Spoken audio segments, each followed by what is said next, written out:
Welcome back to Well, That's Interesting. The It Had a Good Run, Then a Terrible Run edition. Oh, no. At least it had a good run first. Yes, it did. It did. Yeah. Oh, and then it didn't. Yeah. Sounds like a lot of things in life. I'm not going to lie. Yeah, this story really sums up humanity, I think. Oh, But no. okay, let's get into it. Today's episode 084, the worst space collision in history so far. You know, collisions are bad enough here on Earth, but when you take anything that can happen here on Earth and put it in space, it's so much worse. So much worse. It's so much scarier. I never want to go to space. It's just... Jill, I'm never going to space. Okay. I'm really sorry. I don't mean to like crush your dreams, but I am never going to space. Oh my God, I'm with you. Don't worry, you're not crushing anything. Okay. You're not crushing any dreams. Trust me. I want to stay right here in this apartment. I'm Jill Chacha, and I am with the very grounded, not going anywhere, Nope. Marissa Riley. That's me. Staying right here, 2 feet in the bed at all times. If this is your first time listening, welcome to the flock. Welcome. Dr. Riley here comes in cold and learns everything in real time, just like you. It's true. I had no idea what we were going to talk about today, and I'm still not sure. I just do know in my heart that I'm not going to space. Yeah. That's it. Yeah, this story will not help. Great. That's fine. It's just something to think about if anyone listening has ever thought, yeah, I could do space. Oh God. Think twice. So- Think, unless you're like a scientist. Right. And doing the science stuff. Maybe not. Yeah. If you're just rich and feel like it, you know what, then you should go to space and just don't come back. don't come back. That's right. You know what? I think they're doing something right. They're leaving us, the rich idiots. Anyways, back to the podcast. So, yes, my friends, today we're going to talk about a relic from the past. Okay. A space station built prior to the world-renowned International Space Station. Oh. Yeah, it was once considered a triumph of human achievement, but like with most things man-made, it eventually imploded in on itself with an equally impressive fiery end. Relatable. Today, we're going to talk about the Mir space station. Okay. And its collision with a resupply vehicle while in fucking orbit on June 25th, 1997. Oh. Yeah, which left the crew on board having to deal with the definition of a nightmare. Okay. You're alone in space. Your ship is in pieces, and if you don't fix the hole where all your sweet, precious air molecules are being sucked out by the vacuum of space within 23 minutes, you're going to pass out and die.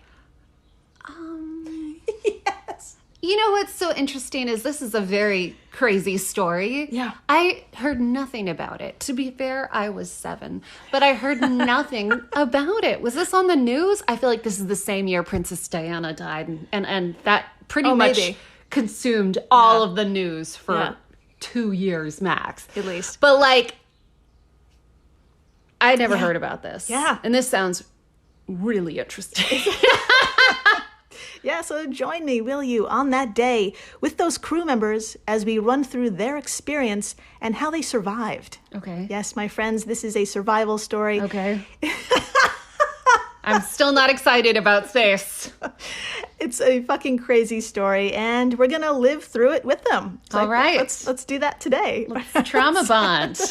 Let's do it in space. Okay, now, before we take a ride on the worst coaster ever, let's introduce ourselves with the Mir. Okay. Because honestly, this station was built and orbiting when most members of the flock were young kids or not even born. Got it. So, Yeah. so Yeah. let's- I was 7. There you go. Jill, how old were you? I was a little older. We're not gonna talk about that. So what is the Mir exactly? Who built it? What does it look like? How do you poop there? Let's get into it. That is a great question. I am so glad we're going to cover it. Yes. I think about this once a week. Maybe not once a week. Maybe like twice a year. I think about like, how are they going to the bathroom in space? Oh yeah, I have Is photos. it diapers? That's Do an they have option now. facilities? They have facilities. They're different now, but we're going to see what it looked like then. It's Wonderful. going to be great. It's going to be great. I think I just changed the focus of this episode to butts. Anyways, continue. I guided it towards the butts. You really did. So, Well done. okay. So, now, Dr. Marissa, when I say the words space station, what image comes to mind? What does a space station look like to you? I think of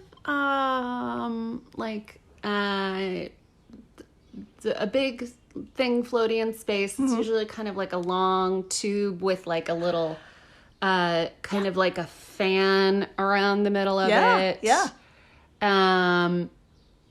Yeah, almost like it looks like some sort of bow tie almost. It's Right. I don't know. That's a terrible way to explain it, but it's like a long tube with a circle around it. Yeah, I mean, you took the word tube right out of my mouth. We're going to get into that, actually. Yeah, my friends, if you know what the International Space Station looks like today, you pretty much have an idea of what the Mir looked like back in the day. Like you said, think of a tube. Okay. And a bunch of other tubes called modules sticking out from various places. And there's a bunch of solar panels sticking out of it. So Solar panels. Yeah. That's what I was thinking. There you go. And the word module. What a space word. This is a space word. Such a space word. Module. Module. Want to say it together? Module. Yeah. Thank you.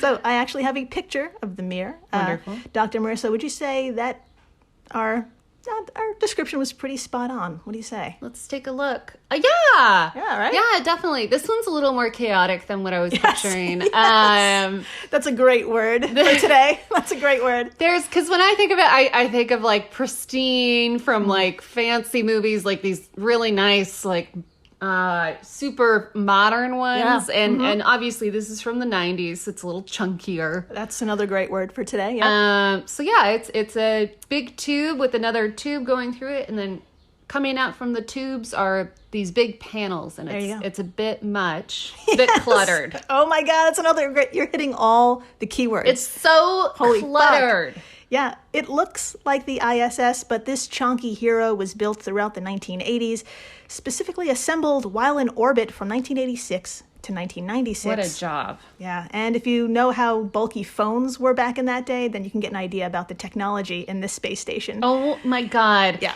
It is, yeah, this looks like the space station equivalent of one of those brick phones. Yes, it's a bunch of those brick phones taped together. Yeah, if you are too young to know what these brick phones are, first of all, enjoy your skin. Second of all, Google these phones. They are so funny, and people took them very seriously for like 3 months in the 90s. It was a sign of like very high class. Yeah. Lol. Lol. So Google that, take a look at it, and then you can get a sense of how cramped it was inside this thing, but we'll get into it. According to its wiki page, it had, just to get a sense of how just hefty it was on the outside, it had a greater mass than any previous spacecraft, and at the time it was the largest artificial satellite in orbit. Wow. Mir, which translates to peace in Russian. Lol. I know. Wow! Whoops. I will not go into that right now, but... So Mir was operated by the Soviet Union and later by Russia from 1986 to 2001. And although it was a bulky beast of a thing, it had a lot of firsts. Fair, I respect. Yeah, I respect it. And I thought we could celebrate the firsts before getting into the ball of flames it became. Sounds good. Yeah. All right. Dr. Marissa, please tell us some of the groundbreaking shit this station broke and why it was a big deal. Nothing would make me happier. All right, from the wiki, quote. I like how we're on a first name basis with Wikipedia now. From the wiki with finger guns, quote. The station served as a microgravity research laboratory in which crews conducted experiments in biology, human biology, physics, astronomy, meteorology, and spacecraft systems with a goal of developing technologies required for permanent occupation of space. Let's do it. AKA my no. most feared thing in the world. I'm not going. You guys enjoy. Okay, continuing the quote.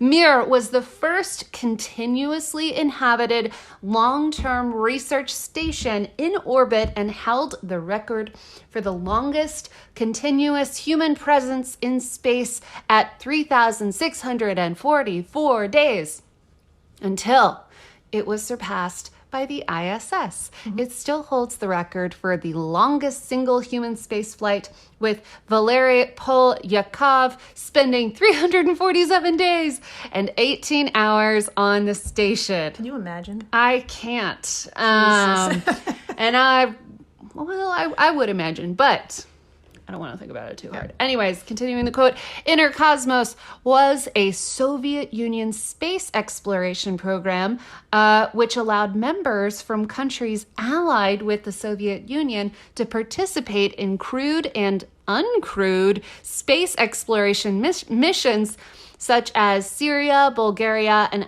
Afghanistan in the late 1980s. When the Soviet Union fell, international astronauts were invited aboard from the US, France, Germany, Austria, and the UK.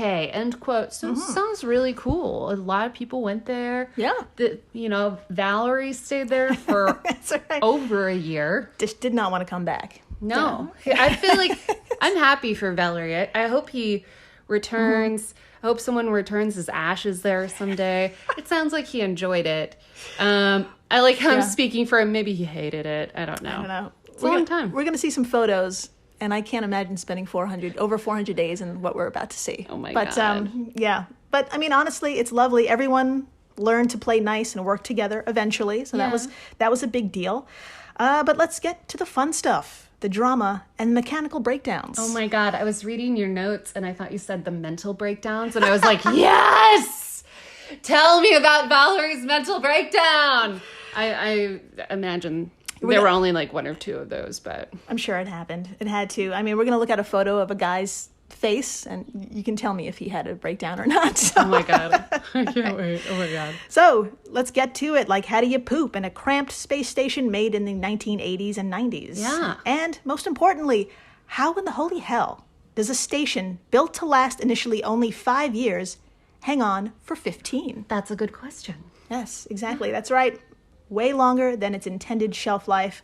So we have to ask, what was it like really like in there? Yeah. So if you're thinking, it must have been rough. Yeah, it kind of was. Yeah. And the wiki of all places has a damn good description. Quote, inside, the 130-ton Mir resembled a cramped labyrinth, crowded with hoses, cables, and scientific instruments, as well as articles of everyday life. Photos, children's drawings, books, a guitar. Oh. That guy. Yeah, there's always that guy. Yeah. Oh my God.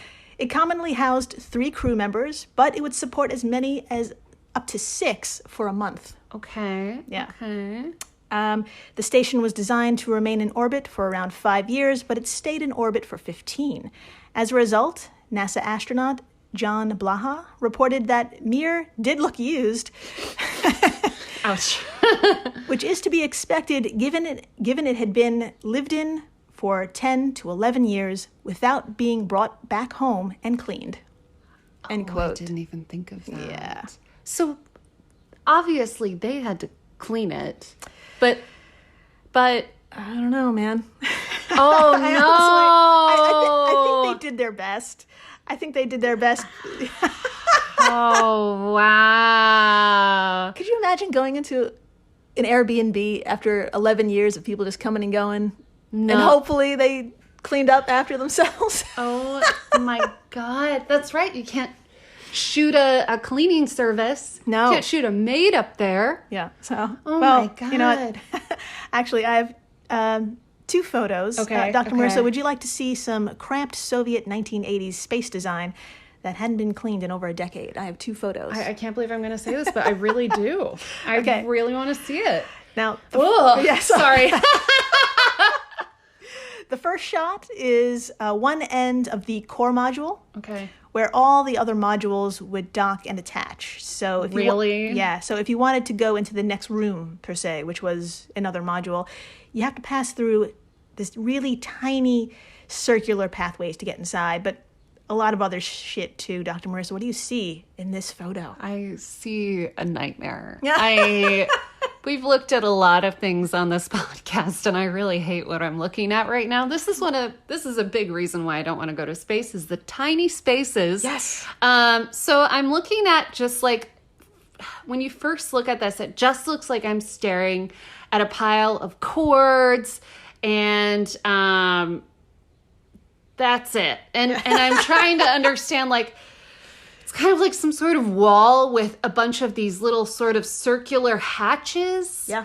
And then one of them, I guess this is how you get to other places, but this hatch is tiny. It's surrounded by cords. All exposed wire. All exposed wire, these big hoses.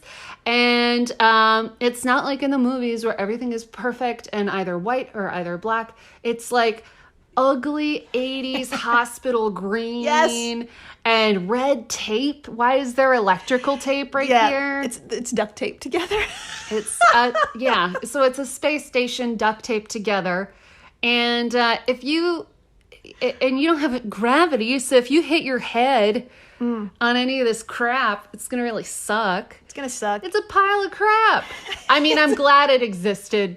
I hope we've gone on to make nicer holes. Yeah. Put it on a tote. Yep. Yeah, it's disorienting. It's not labeled. So just keep that in mind when when a stressful event takes place. Yeah, it's like a PC versus Apple. This is just like a broken PC, and you want to look at an Apple really bad.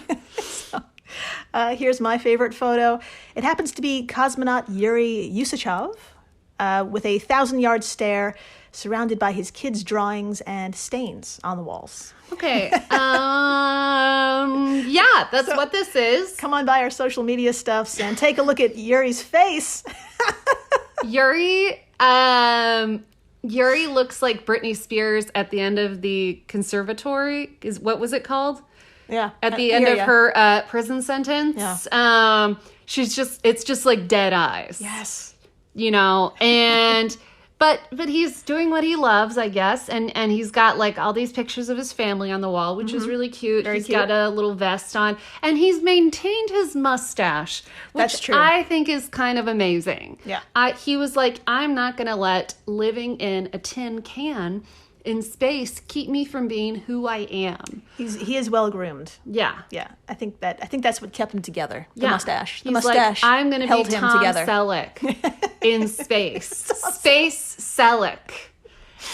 Yuri Selleck. Yuri Selleck. Let's hear it for Yuri Selleck. Yes. But yeah, it looks like it just looks dirty. I know. The walls look dirty. Yeah. That's so gross. There's like this shower curtain thing. I don't know. It's terrible. Y'all should look at it. Yeah, please zoom in. Please zoom in when you get there. Yeah. Michael Foley really summed it up best. He happens to be one of the crew members who lived through the collision we're about to talk about. Oh, God. He told the BBC back in 1998, it was like going into, quote, someone's very old garage where there's just been stuff put away for years on end and nobody's moved it, end quote. So. Yeah. Yeah. I mean, yeah. So, as you can imagine, things like exercising and going to the bathroom were a journey. Yeah. And in space and as in life, these two things are really important.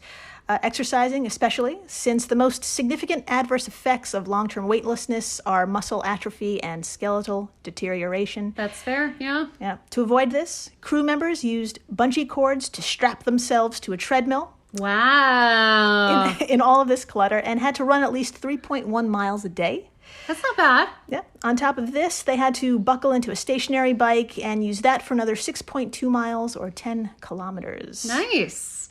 That sounds like a nice workout. But I can't imagine either of those things fitting in either of these pictures that I've seen. What a disaster. Yeah. Well, Dr. Marissa, I actually do have a photo. Ah! Can't wait. I have a photo of astronaut Shannon Lucid, who is, she's beaming. She's living her best life, it's true. But she's strapped to this treadmill, and she's strapped to it back in 1996. Oh, I'm pumped. Take a look at this scene. Shannon! I cannot see where the treadmill Yeah. ends and the space station begins. Is that not insane? You I can't see can't see the treadmill.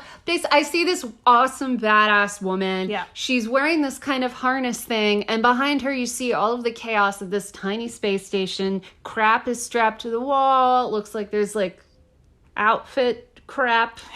I don't know. Might as well. And she's kind of holding onto her harness. Yeah. But I do not see a treadmill anywhere. Yeah. I'm guessing it's these boxes right in front of her. This is Shannon. Wow, way to go with the positivity. Yes. Keep it up. Yeah. And clean that place. Oh my God. Not because you're a woman, but because because you have good vibes. It's fucking Yuri's job. Please don't cancel me. We all know what you mean. I We all know. Yeah, there's even more exposed wiring. I can't even, like, so much stuff was added over the years to make it functional. It ended up looking like a Frankenstein's monster situation. Terrible. So many hoses. So many houses. Now, speaking of monsters, want to see what you'd have to poop on? Yeah, I do, actually. I'm really excited. Or I should say what you'd have to sit on to poop. Sorry. Oh, no. No. Okay. Yeah. What? Yeah. Where Yeah. do you... Uh-huh. What? I know, it's confusing. Do you strap yourself in? You sure do. Where? There's no seat. Yeah. There's just... Okay, what I'm looking at is like... Yeah. Oh, I see where... Okay, I see what... Work it out. Do work your it out. legs go here? I think you straddle it. You straddle it. We'll get into the details exactly, but when you look at this photo, it's like, figure it out, kid. I don't even know. Okay, what it looks like is a beer keg with a hole on the top. And then that's as far as I've gotten. It looks Yeah. like you're shitting on a propane tank. It just like, I don't know how they're... That's a great way to put it. Let me tell Oh you. my God. Just, you guys gotta look at this picture. Is this stains? Yeah. No. Yeah. They're Yeah. feces stains, you guys. Yeah. I didn't even get... There's a whole Wikipedia section dedicated to this toilet and all the horrible things that grew in it, but we didn't have time. We didn't have time. Well, I mean, that's what I'm looking up later. Yeah. I'll do my own podcast Bad gas. in Minnesota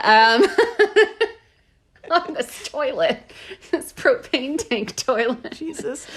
Yeah, let's just get into how it basically functioned. Yeah. Dr. Marissa, please tell us how this thing worked. Please describe to us how to poo in zero gravity in the 1980s and 90s. Honestly, nothing would make me happier. All right, from the wiki.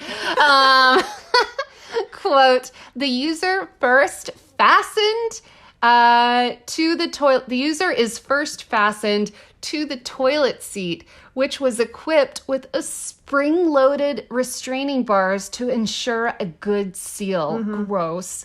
A lever operated a powerful fan, and a suction hole slid open. The airstream carried the waste away. Whoa. Solid waste was collected in individual bags, which were stored in an aluminum container. Liquid waste was evacuated by a hose connected to the front of the toilet with anatomically appropriate urine funnel adapters attached to the tube so both men and women could use the same toilet. I'm going to throw up. Waste was collected and transferred to the water recovery system, where it was recycled back into drinking water, although this was usually used to produce oxygen via the electron system. End quote. So you're breathing your own pee. Sure. Um, Yeah. I think they still do that. They recycle it back into water. Yeah. Fair. That's efficient. Yeah.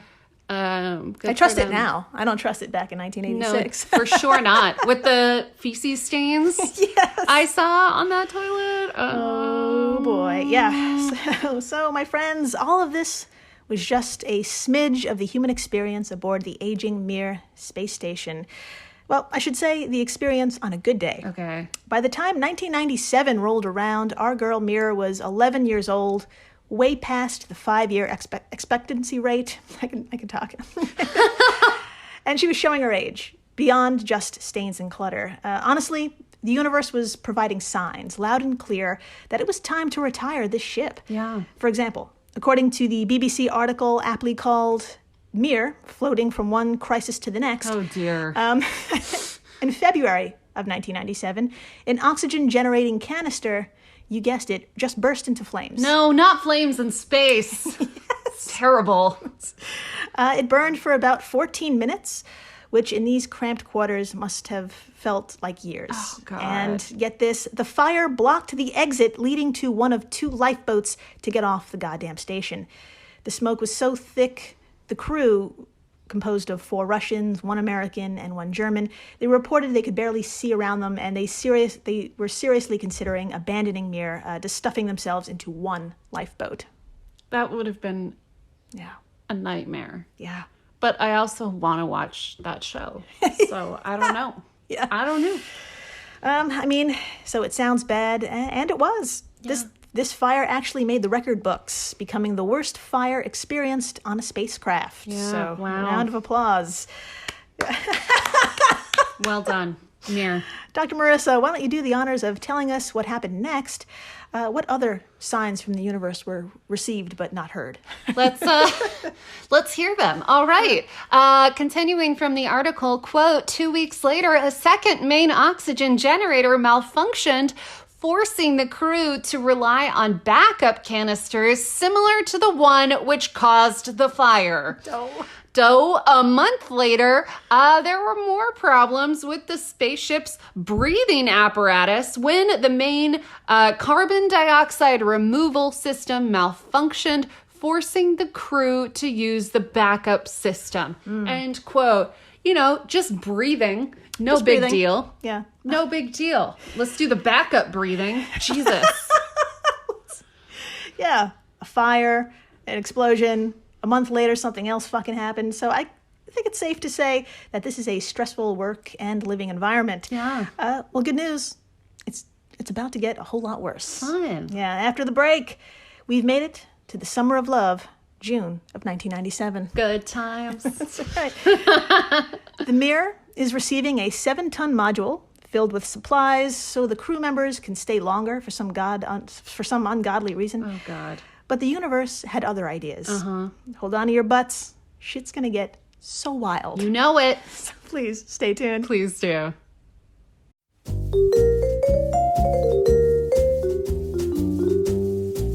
Have you ever wondered what really happened to Amelia Earhart or the lost colony of Roanoke? Do you ever find yourself scouring the internet for vicious Victorians and their murders by gaslight? Or perhaps you're just sick and tired of women being constantly misrepresented or plain lied about throughout history? If so, join me, Katie Charlwood, history harlot and reader of books, on Who Did What Now, the history podcast that's not your history class. Part of the Airwave Media Network. Available on Apple Podcasts, Spotify, or wherever you listen to podcasts. Adios, au revoir, auf Wiedersehen, my friends. Bye-bye.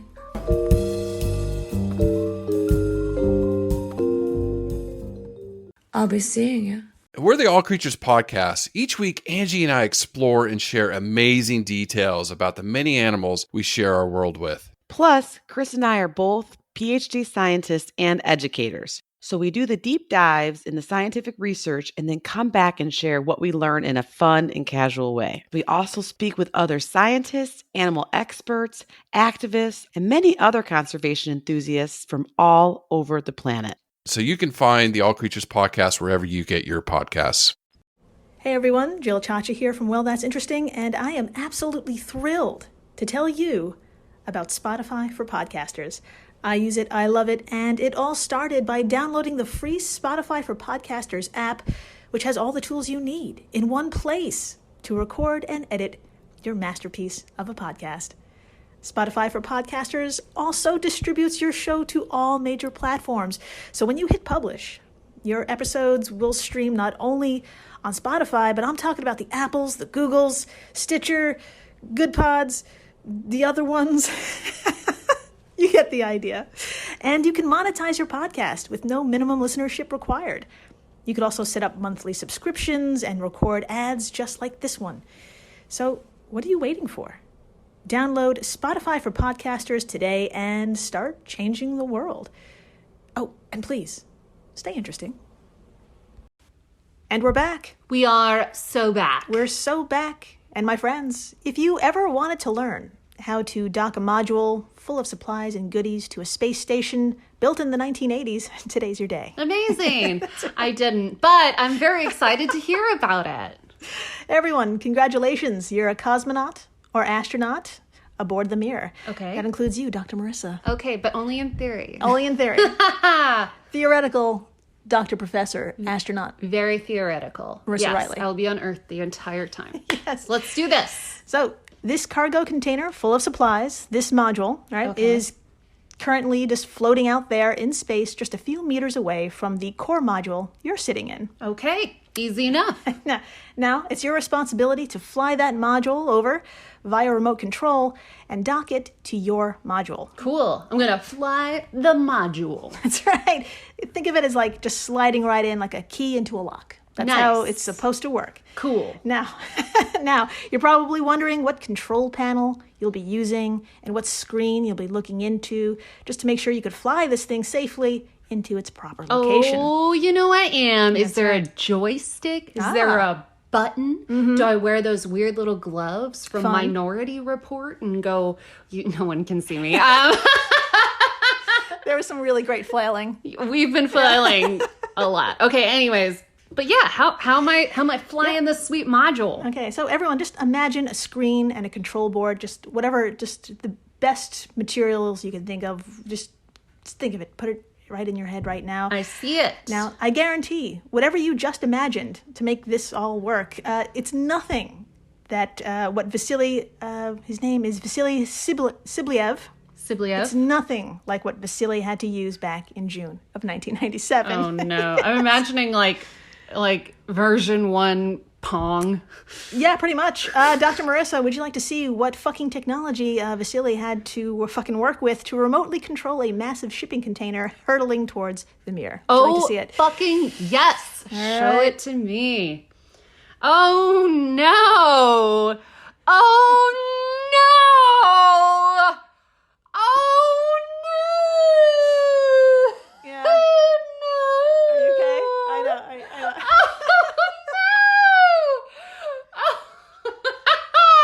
Okay, so imagine one of the computers from the 90s that's like, Even smaller. it's like, if you've seen a Polaroid picture, that's how big the screen is. And then, so imagine you have that and a tiny keyboard, and imagine that computer is off. And then in front of you, you've just got this little joystick, Yeah. like you're shifting gears in a car right in front of you. Mm-hmm. And that's it. No window. I don't see a window. Mm-hmm. The computer's not on. There's random cords Again, in front of him. and a pipe. And is that a paper towel? It is. Oh, come on. Come on. God. Yeah, my friends, please come on over to our social media stuffs, take a look. But in the meantime, this screen, I think it's no more than 4 by 6 inches. Yeah. It's just as we're looking over Vasily's shoulder, and it's compared to his hand, it's like the size of an adult hand. Yeah. So it's like 4 by 6 inches or 10 by 15 centimeters. And, what's displayed on this screen is the position of the Mir from the point of view of the incoming module. Okay. Okay, and you're using that little joystick there to direct the module into the dock. Okay. Okay, so this is a rudimentary explanation of how all this works, but it does the job to help understand the events that unfolded next. Yeah. Dr. Marissa, please get us started from the official report over at history.nasa.gov. How did the crew's day begin? All right, let's get into it. Okay, quote on June 25th, 1997. Vasily Sibliev Sibliev. Nailed it. Took remote control of the Progress resupply vehicle and fired its rockets to propel the craft toward the Mir space station.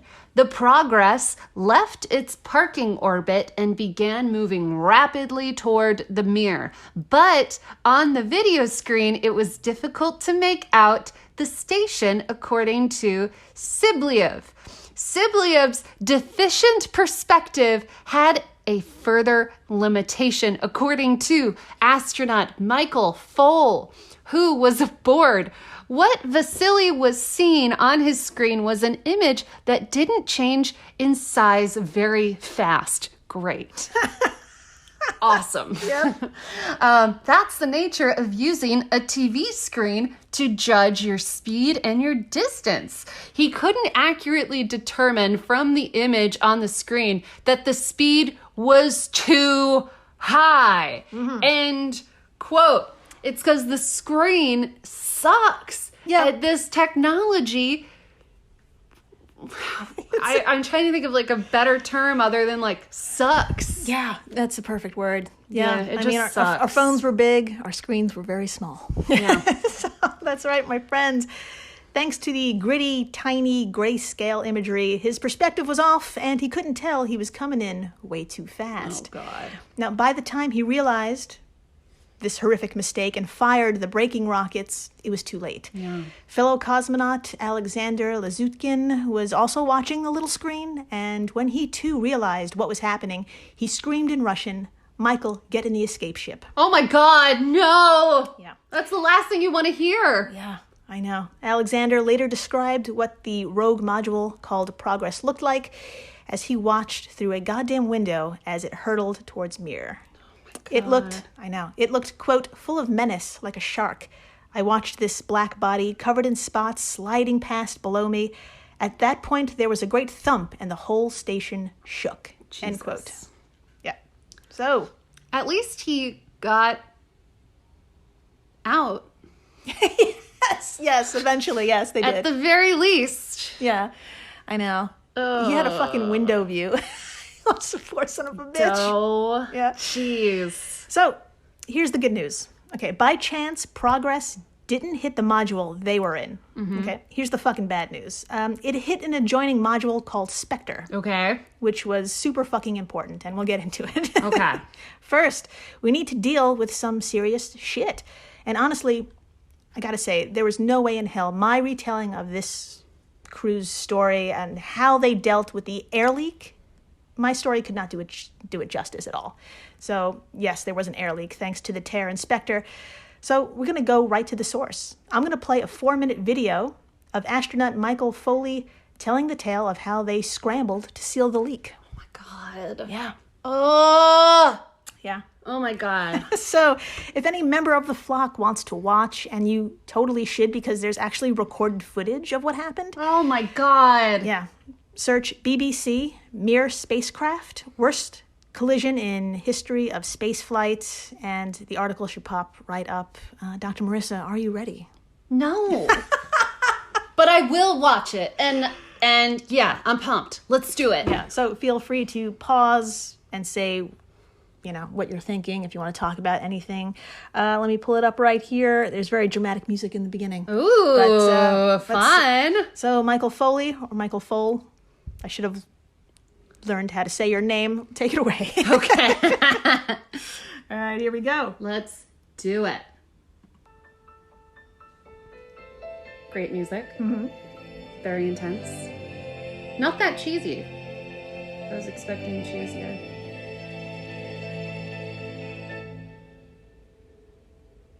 Mir was a space station built by the Russians. The impression you got when you opened up the hatch and went into Mir for the first time were twofold. One was the smell. There's a smell of a bit like an oily garage. Maybe a little bit of must. Pause. We did. Yeah. Gross. Yeah. The fact that your first, the first thing you experience going into this thing is an oily smell. Yeah, that's not good. That's disgusting. I'm also watching a guy in short shorts eat from a tube right now, and it is weird. Yeah. Also, I don't know why. I think it's because I've seen too many movies, but in space, I always imagine everyone is in these sleek, like, cat suits, like really comfortable, black, sleek outfits. Yeah. That is not what these people are wearing. They look like they are ready for a volleyball sesh on the beach. Yeah. They're in these tiny little white piped shorts. Space is not comfortable, man. It's not. But I get it. They wanted to be comfy, and this is what was comfy to them. It's just hilarious. It's pretty great. Yeah. Anyways. Maybe they were wearing something sleek and they were like, you know what? I just have to be naked. I can't do this anymore. I understand. I get it. So, here we go. To have mold on the mirror. And then the other impression is clutter. Oh, God. And so as you go through, basically, it's like going into the esophagus of someone's throat. For real. After about 6 weeks of being on the station, I've been doing my experiments. I'm very happy. I get up on June the 25th.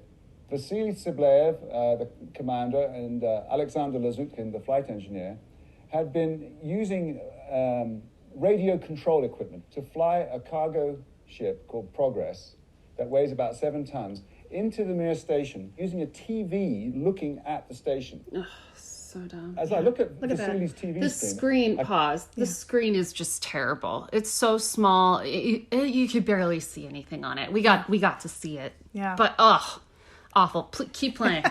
Here we go. I can see that the orientation is all wrong for a proper docking to take place. And Sasha, the flight engineer, says to me, Michael, Krabel. And he means the Soyuz spacecraft, which was joined onto the end of the station. What is that, at that point, our lifeboat. But I understood, because of the emergency in which he said it, that he meant go there to save your life. Oh, my God. Yeah. And as I float through, I feel the whole space station shudder and move around me. I'm pretty sure this may be my last breath, because I'm looking at the thin, 3mm thick aluminium walls, just waiting for them to part. What? The klaxons go off when there's a pressure leak. And then I felt my ears popping, which means, in this case, the air is leaving the space station. No. And there was a whistling sound coming from the spectral module. In 23 minutes, if we did nothing, we would start to go unconscious.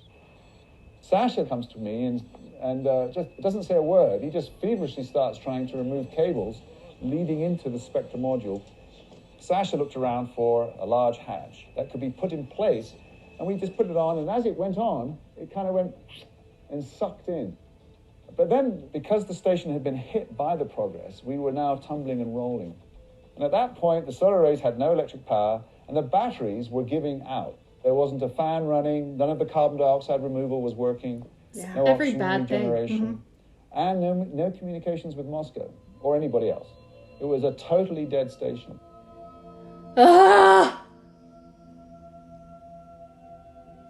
This is not something you see in movies where it all gets solved instantly by some brainy chap. It took probably 6 hours. We used the Soyuz spacecraft and just fired the jets to stop the space station tumbling and rolling. And then, wonderfully, we came into sunlight after this, and all of a sudden, the fans started to come on, and the lights came on, and I said, Vasily, we've done it. However, for the next month, the station was inoperable in any normal sense. It could just sustain our lives and nothing else. When finally the shuttle came in October, I was really, really quite happy to see them. And as we backed away from the Mir station, I looked at it and thought, I don't really mind if I don't ever see that again. Oh, my God. Okay. All right. So basically everything went wrong. Yeah. And then they had to stay there. Yeah. Until someone came and got them. That's right. Yeah, the shuttle he was talking about, the Americans had to come by and pick them up. So embarrassing. Oh my God. It's like, your parents having to come pick you up from a party. And they couldn't do anything. It sounds like they couldn't do any of their experiments and stuff. That they were literally just floating there. I highly recommend reading about the time that month. That could be a whole other podcast episode, that month while they're just sitting there waiting to be rescued. Yeah, like one of them had heart problems because of the stress, and it was like it was so intense. Oh my it was God. So intense. That's why you don't go to space unless you are a scientist and you really want to. So my friends, they were rescued by the American Space Shuttle a month later. Now this interview is fucking awesome, and I mean, that's why I had to play it. It was incredible. But it didn't include the moment I thought was the most incredible. So here's what I mean. He said they use rocket boosters to stop the uncontrollable spinning, right? Right. So this sounds like they turned on a few switches and all was well. But here's the fucking thing. After the impact, computers and other important instruments were offline. Those machines couldn't do the math to calculate how fast they were tumbling and what amount of thrust was needed to stabilize the mirror. What? The crew had to figure this out all by themselves. Oh my They God. had to do math and all of this. Pen to paper? Yes. Math? Pencil to paper? Yeah. Oh my God. So, Dr. Marissa, would you like to help me report on how they did this in such a chaotic scenario? Of course. Okay. Nothing would make me happier. Let's do it. All right. According to history.nasa.gov, quote, to stop the spin and face the solar panels towards the sun, the crew needed to know the spin rate of Mir. However, the computer and other instruments were out of operation. So, in the dark and in the silence, Foley went to the windows in the airlock and held his thumb up to the field of stars. Combining a sailor's technique with a scientist's knowledge of physics, Foale estimated the spin rate of the space station. Oh my God. Then he and Luzutkin radioed the estimates down to the Moscow Control Center. The ground controllers fired Mir's engines, and that stopped the spin, but not perfectly and in no way permanently, but it showed that it could be done. End quote. You gotta be so smart. I can't, no. No. A fucking sailor's technique? How? And are they gonna teach us that when tourists go to space? So if your ship is uncontrollably spinning, here's what you do. Oh my God. No. Oh my God. Wow. So, my God. So, that is the survival story of the worst space collision in history so far. And if you're wondering, when did the Mir finally go out of commission? Drumroll, please. 4 goddamn years later in 2001. You guys! You guys! That's no, right. No! Yeah, that's right. On March 23rd, 2001, Mir was brought out of its orbit, entered our atmosphere, and was destroyed. The debris fell into the South Pacific Ocean, where hopefully ocean life has turned it into an artificial coral reef. The end. What an end to this. I mean, burn it. A very important piece of junk. Yes. So that's how you get rid of a space station, is you just bring it back and it just fires up when it's coming back, and then we dump it in the ocean. That's what we've been doing, to satellites. Oh my God, you guys, we need a system even just a little better. So, yeah, I agree. Yeah. Just a little better. God, just a little better. Even a little bit better. Gotta figure something out. Yeah. So, my friends, that's the survival story of the Mir Amazing. crew. I love it. 1997. I am sweating. So sweaty. Please, what can I say? Just thank you for listening, rating, subscribing, telling your friends about this fucking story. And please, stay interesting. Please do.